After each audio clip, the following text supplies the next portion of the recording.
সকলকে নমস্কার জানিয়ে চলে এলাম নতুন আরেকটি ভিডিও নিয়ে মুকুন্দপুর মৎস্য আড়তে।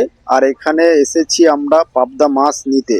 আজকে আমাদের পাবদা মাছের ওজন হচ্ছে 44 কেজি থেকে 45 কেজি, আর পিচের সংখ্যা হচ্ছে 700 পিস। পিসগুলো বেশ সুন্দর বড় বড়ই রয়েছে, তোমাদের সামনে তুলে ধরলাম। আর এই হচ্ছে মাছ।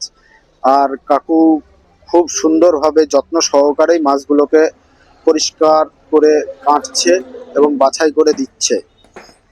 কাকু রয়েছে একাই। মাছগুলো দেখো, আর খেতেও খুব সুস্বাদু এই পাবদা মাছ।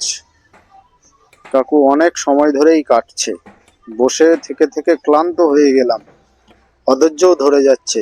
কিন্তু কি না, আমাদের বিয়ে বাড়ির অনুষ্ঠানের মাছ, সেগুলোকে দায়িত্ব সহকারে নিয়ে যেতে হবে।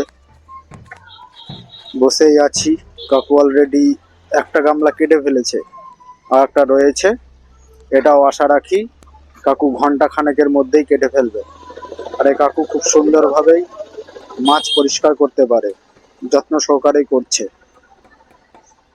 কাকু একা এতগুলো মাছ ধৈর্য সহকারে কাটছে যে কাকুর কাছে কোনো কিছু জিজ্ঞেস করতে গেলেই কাকু কোনো দ্বিধাবোধ করছে না, কোনো কিছু বলতে বা বিরক্ত বোধ করছে না।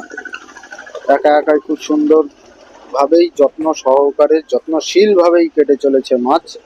অন্যদিকে মন ধ্যান না দিয়ে খালি তার নিজের কাজের দিকেই ধ্যান দিয়ে চলেছে কাকু।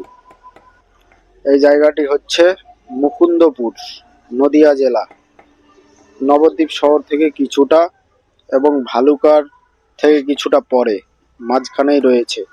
গৌরাঙ্গ সেতু থেকে একটুখানা পিছিয়ে আসতে হবে। থ্যাংক ইউ কাকু এত সুন্দরভাবে মাছ কেটে দেওয়ার জন্য।